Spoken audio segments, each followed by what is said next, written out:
সুপ্রিয় দর্শক বন্ধুরা আসসালামু আলাইকুম। সবাই কেমন আছেন? আশা করছি যে যেখান থেকে দেখছেন অনেক ভালো আছেন।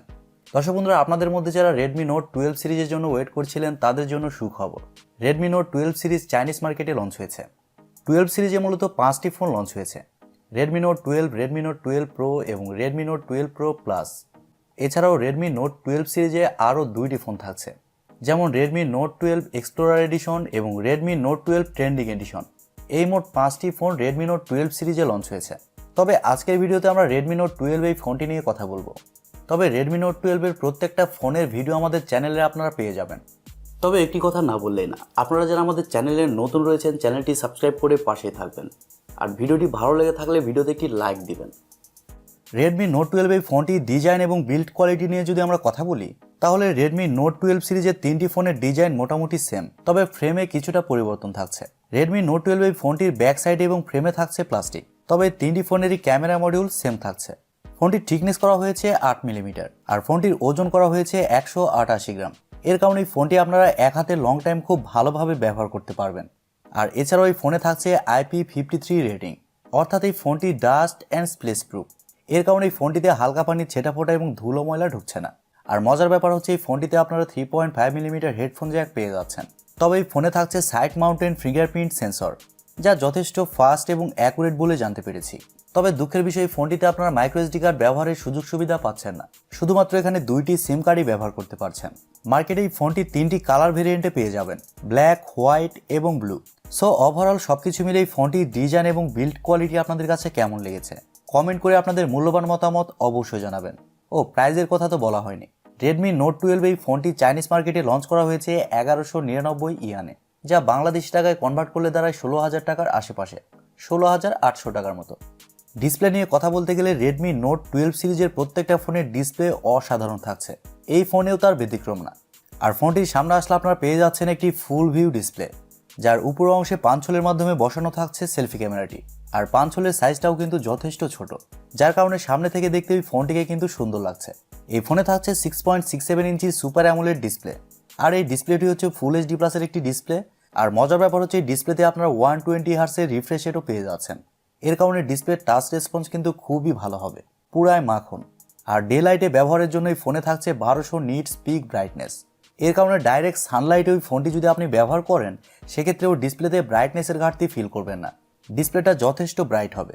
আর স্যামসাংয়ের অ্যামোলেড মানে তো বুঝতেই পারছেন, স্যামসাং সবসময় কিন্তু ডিসপ্লের দিক থেকে এগিয়ে থাকে।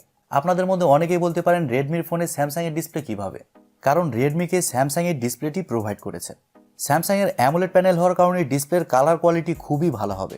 ডিসপ্লেতে যে কোনো কন্টেন্ট প্লে করলে শার্পনেসের ঘাটতি আপনারা সেরকমভাবে ফিল করবেন না। ওভারঅল Redmi Note 12 সিরিজের প্রত্যেকটা ফোনের ডিসপ্লে খুবই ভালো দিয়েছে। আর এই ভিডিওর পরের ভিডিওতে আমরা Redmi Note 12 Pro নিয়ে কথা বলবো। ফোনটির সফটওয়্যার এবং পারফরমেন্স নিয়ে যদি আমরা কথা বলি, তাহলে এই ফোনে থাকছে লেটেস্ট অ্যান্ড্রয়েড 12। এখন তো আর এটি লেটেস্ট নাই, অ্যান্ড্রয়েড 13 চলে এসেছে। যাই হোক, এই ফোনে থাকছে MIUI 13, যার কারণে ইউআই এক্সপিরিয়েন্স আপনারা ভালো পাবেন। আর সবচেয়ে মজার ব্যাপার হচ্ছে এই ফোনে থাকছে Qualcomm Snapdragon 4 Gen 1 চিপসেট, যা একটি 5G চিপসেট, এবং এই চিপসেটটি 6 ন্যানোমিটার আর্কিটেকচারে তৈরি করা একটি চিপসেট। আপনারা অনেকেই এই চিপসেটের সাথে পরিচিত না, যারা এই চিপসেট সম্পর্কে ধারণা পেতে চান তাদের উদ্দেশ্যে বলছি, এই চিপসেটকে আপনারা Qualcomm Snapdragon 680 সাথে কম্পেয়ার করতে পারেন। তবে Snapdragon 4 Gen 1 এই চিপসেটে আপনারা কানেক্টিভিটির দিক থেকে এগিয়ে থাকবেন, কারণ এই চিপসেটটি হচ্ছে 5G চিপসেট, অন্যদিকে 680 হচ্ছে 4G চিপসেট। ওভারঅল এই চিপসেটের পারফরমেন্স হচ্ছে Snapdragon 680 চেয়ে একটু বেশি, প্লাস 5G চিপসেট। আর 6 ন্যানোমিটার আর্কিটেকচারে তৈরি হওয়ার কারণে এই ফোনটিতে আপনারা ব্যাটারি ব্যাকআপও খুবই ভালো পাবেন। এই ফোনে জিপিইউ হিসেবে থাকছে Adreno 619, যা Adreno 610 থেকে অনেকটাই বেটার। এর কারণে এই ফোনটিতে আপনারা গেমিং এক্সপিরিয়েন্সও খুবই ভালো পাবেন। মিডিয়াম সেটিংসে যে কোনো গেমস আপনারা ইজিলি খেলতে পারবেন, সেক্ষেত্রে এই ফোনটিতে গেমস খেলার সময় সেরকমভাবে ল্যাগ বা ফ্রেম ড্রপ ফিল করবেন না। আর স্ন্যাপড্রাগনের চিপসেটগুলো কিন্তু লং টাইমের জন্য ভালো পারফর্ম করে, এই বিষয়ে আপনারা অনেকেই জানেন। ফোনটি কয়েকটি ভেরিয়েন্টে লঞ্চ হয়েছে: 4GB RAM 128GB ROM এবং 6GB RAM 128GB ROM, এবং এছাড়াও থাকছে 8GB RAM 128GB ROM, আর সবশেষে থাকছে 8GB RAM 256GB ROM। চাইনিজরা আসলে কেমন দেখেন, তারা কিন্তু বিভিন্ন বাজেট সেগমেন্টে সেম ফোন প্রোভাইড করছে। বাংলাদেশে মূলত এরকমটা হয় না। সাধারণত একটি ফোন বাংলাদেশের মার্কেটে সর্বোচ্চ 2টি ভেরিয়েন্টে লঞ্চ করা হয়। এর কারণে অনেক সময় কম বাজেটে মানুষ ভালো ফোন কিনতে পারে না। যাই হোক, এই ফোনটি স্টোরেজ টাইপ হিসেবে থাকছে UFS 2.2 এবং র্যাম টাইপ হিসেবে থাকছে LPDDR4X। ক্যামেরা সেকশন নিয়ে কথা বলতে গেলে এই ফোনটির ব্যাক সাইডে থাকছে দুইটি ক্যামেরা, যার মেন সেন্সর হিসেবে থাকছে 48 মেগাপিক্সেলের একটি ওয়াইড সেন্সর এবং সেকেন্ডে থাকছে 2 মেগাপিক্সেলের একটি ডেপথ সেন্সর। আর ব্যাক ক্যামেরার ফিচার হিসেবে থাকছে dual LED dual tone flash HDR panorama.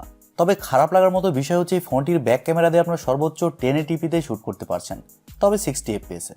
কিন্তু আমার মনে হয় যেহেতু এই ফোনটি একটি 5G ফোন, সেহেতু এই ফোনটিতে 4K অপশনটা দিলে একটু বেটার হতো। ফোনটিতে সেলফি ক্যামেরা হিসেবে থাকছে 8 মেগাপিক্সেলের একটি সেলফি ক্যামেরা, যা f2.0 অ্যাপারচার। আর সেলফি ক্যামেরা দিয়েও আপনারা শুধুমাত্র 1080p শুট করতে পারছেন, তবে 30 fps এ। আর ফটো কোয়ালিটির কথা বলতে গেলে এই ফোনটির ব্যাক ক্যামেরার মেইন সেন্সরের ফটো কোয়ালিটি মোটামুটি নাকি ভালোই হবে, তবে ফোনটিতে কিন্তু আলট্রা ওয়াইড সেন্সরটা মিসিং। ফোনটিতে এছাড়াও ওয়াইফাই, ব্লুটুথ, জিপিএস এর মতো আরও অনেক ফিচার পেয়ে যাচ্ছেন, তবে চাইনিজ ভেরিয়েন্টের ফোনেও NFC সাপোর্ট থাকছে না। এই বিষয়টি অবাক লেগেছে। ব্যাটারি সেকশন নিয়ে কথা বলতে গেলে এই ফোনে থাকছে 5000 mAh এর একটি ব্যাটারি, আর ফোনটিকে চার্জ করার জন্য থাকছে 33 ওয়াটের একটি চার্জার। আর আগেই বলেছি ফোনটিতে আপনারা ব্যাটারি ব্যাকআপ খুবই ভালো পাবেন। এবারে কথা হচ্ছে বাংলাদেশ সহ ইন্ডিয়ান মার্কেটে এই ফোনটি কবে লঞ্চ হতে পারে।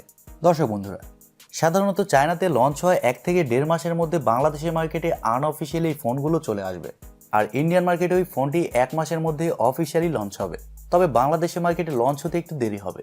আর দেশের বাজারে যদি এই ফোনটি লঞ্চ হয় সেক্ষেত্রে এই ফোনটির প্রাইস হতে পারে 20 থেকে 21,000 টাকা, কারণ এর আগেও চাইনিজ মার্কেটে Redmi Note 11 সেম প্রাইজিংয়ে লঞ্চ হয়েছিল। আমরা অনেকেই মনে করেছিলাম এই ফোনটি 16 থেকে 17,000 টাকায় বাংলাদেশের মার্কেটে হয়তো পাওয়া যাবে, কিন্তু তা না হয়ে Redmi Note 11 4G বাংলাদেশের মার্কেটে লঞ্চ হয়েছে এবং প্রাইসও এখন 19,000 টাকা। সো এবার আমাদের দেখার পালা বাংলাদেশের মার্কেটে এই ফোনটি কবে এবং কেমন প্রাইস পয়েন্টে লঞ্চ হয়।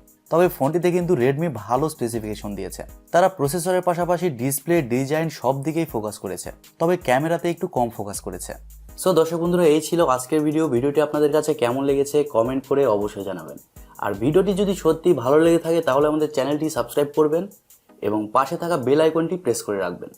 সো আজকের মতো এই পর্যন্তই, দেখা হবে পরবর্তী কোনো নতুন ভিডিওতে। সবাই অনেক অনেক ভালো থাকবেন, সুস্থ থাকবেন।